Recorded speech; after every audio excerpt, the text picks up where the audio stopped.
Right after you eat, your bloodstream turns into rush hour traffic, and for the next hour or two, your body's entire job is clearing that traffic before it causes a pileup. Most people just wait it out on the couch, scrolling through their phone while the jam builds. But 20 squats, done in the 2 minutes after you put your fork down, opens a lane of traffic your insulin isn't even in charge of. Today we're tracking exactly what 30 days of doing this after every single meal does to your blood sugar, your muscles, and your bones, and why the mechanism has almost nothing to do with burning calories. Picture your bloodstream after a meal as a highway that just got flooded with cars. Glucose, from whatever you just ate, pours in fast, and there's only one official on-ramp control system managing the flow: insulin. Insulin's job is to open doors in your cells so that glucose can leave the highway and get absorbed into tissue instead of sitting in traffic. This isn't just a metaphor. Your muscles, especially your largest ones, are lined with actual transport doors called GLUT4 transporters, and normally insulin is the one holding the keys. Here's the part almost nobody knows. Muscle contraction has its own separate key. When a muscle fiber contracts hard enough, it activates an enzyme called AMP, and AMP can shove GLUT4 transporters to the surface of the cell without waiting for insulin's permission at all. This is an insulin-independent pathway, a second, completely separate off-ramp that opens purely because the muscle moved. 20 squats, done right after eating, while that glucose traffic is still building, forces open a second off-ramp exactly when the highway needs it most.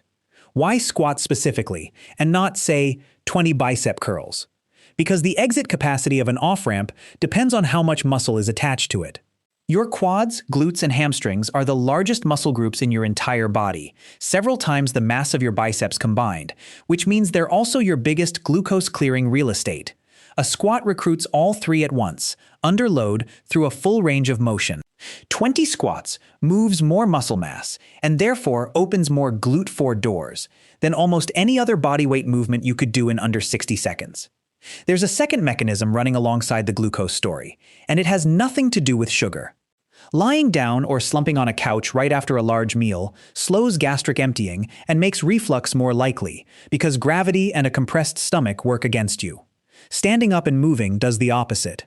Upright movement helps food transit out of your stomach at a more normal pace and keeps the muscles around your abdomen engaged instead of collapsed.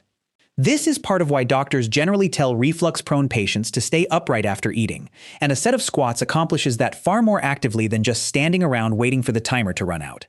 Compare that to a day you skip it. Without that contraction-triggered pathway, your body is relying entirely on insulin to manage the flood alone. Insulin still does its job, but slower, and while it's working, more of that glucose lingers in your bloodstream longer. More of it gets shuttled toward fat storage instead of muscle, and the sharper the spike, the sharper the crash that follows it an hour or two later. The squats don't replace insulin, they just take some of the traffic off its hands during the exact window it's under the most pressure. Days 1 through 7. This is purely an acute event, meal by meal, with nothing carrying over between meals yet. Each set of squats opens the lane, clears some traffic, and then the effect fades within a couple of hours until your next meal reopens the cycle.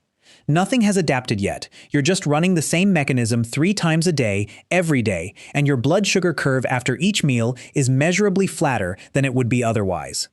If you checked your glucose with a monitor on day 1 and compared it to a meal where you skipped the squats, you'd likely see the difference on the graph itself, a lower peak and a faster return to baseline. Week 2 is where your body stops treating this as a one-off event.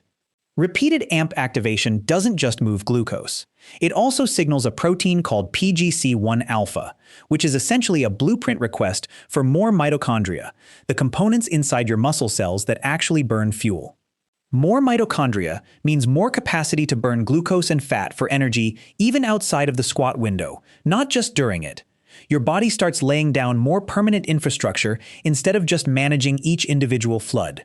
This is the difference between clearing today's traffic jam and actually widening the road for next month. Week 3, insulin sensitivity itself starts to shift.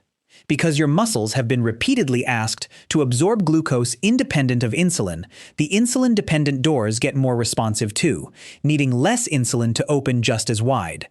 This is measurable in real research. Studies on brief, repeated post-meal activity, sometimes called exercise snacks by the researchers who study them, consistently show lower blood sugar and insulin responses across the day in people who break up sitting time with short bouts like this, compared to people who sit through the same meals without moving.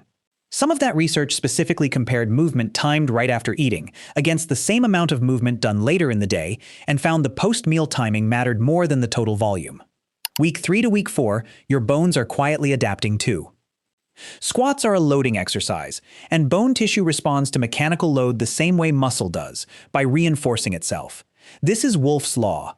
Bone remodels based on the stress placed on it.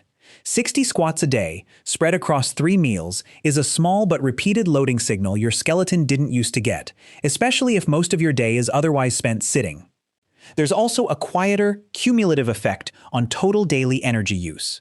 60 squats a day is a trivial number of calories on its own, but it's part of what researchers call NEAT, non-exercise activity thermogenesis, the energy you burn from movement that isn't a formal workout. NEAT varies enormously between people and adds up over weeks in a way a single number never captures. It's not the reason to do this.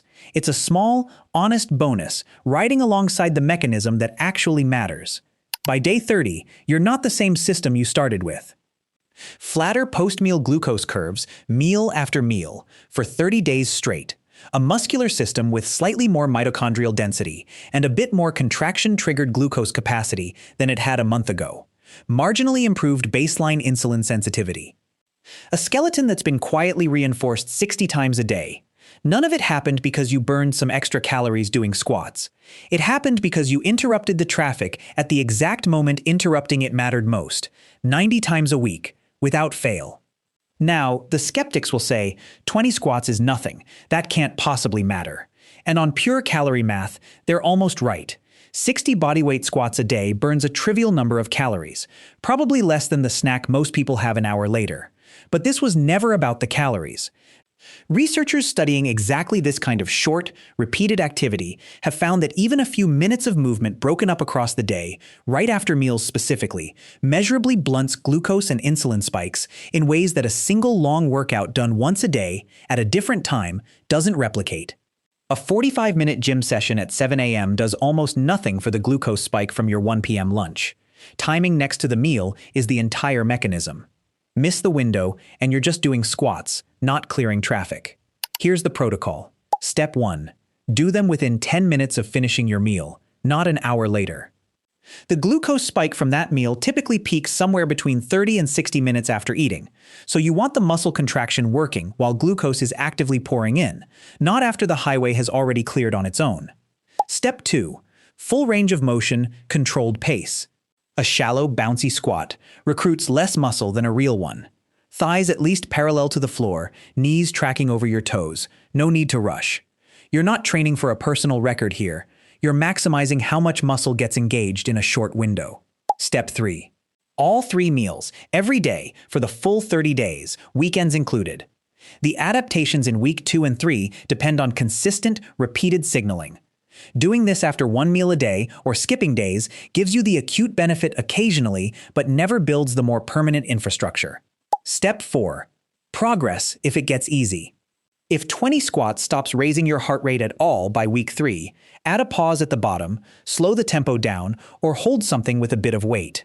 The mechanism depends on genuine muscular effort, not just going through the motion, and a body that's adapted to the old stimulus needs a slightly bigger one to keep signaling the same way. A quick caveat. If you have knee or hip issues, check your form with a professional before doing this daily, since volume adds up fast at 60 squats a day, every day, for a full month. And if you're managing diabetes with medication, talk to your doctor before changing your post-meal routine, since better glucose control from this kind of movement can sometimes mean your current dosing needs adjusting. You don't need a gym membership or an hour you don't have to change how your body handles food. You need 2 minutes, 3 times a day, at the exact moment your blood sugar needs the extra lane. The highway floods every time you eat, whether you do anything about it or not. Every meal, every day, whether you're paying attention or not. The only question is whether you open a second exit or leave insulin to handle the jam alone, meal after meal, for the rest of your life. If you try this for 30 days, tell me what you notice first. your energy after meals, your afternoon crash, or something else entirely. I'll see you in the next one.